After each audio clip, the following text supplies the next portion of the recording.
कॉलेजमध्ये होऊ अरे पण शकतं. असं आहे की ते आतनं कधीतरी मन बंड करत असेल ना की मला हे करायचंय. नाही, मला एक गोष्ट फार सुदैवानं चांगली, सुरुवात लवकर झाल्यामुळे डिस्ट्रॅक्ट व्हायला सुद्धा वेळ मिळाला नाही. म्हणजे मी एखाद्या ठिकाणी मित्रांबरोबर फिरायला जरी जायचं म्हटलं तरी ते कुठं चालले ह्याच्यावरून मी जायचं का नाही हे ठरवायचो. जेवायला जरी जायचं म्हटलं तर ते कुठं जातं. शनिवारच्या रात्री इथं थोडंसं कल्चर वेगळं आहे, तर शनिवारच्या रात्री मला तिथं जायला येत नाही म्हणून मी सायकलिंग चालू केलं. मी जुहूपासून मरीन ड्राईव्ह पर्यंत सायकल करायचो 30 किलोमीटर.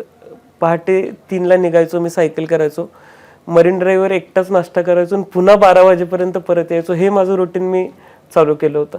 त्यामुळे मी स्वतःला व्यस्त ठेवायचं माझी पद्धत निवडली होती. वाचनाची आवड सुद्धा पहिल्यापासून होती, त्यामुळं वाचत गेलो, अशा वेगळ्या वेगळ्या ॲक्टिव्हिटीजमध्ये स्वतःला रमवत गेलो.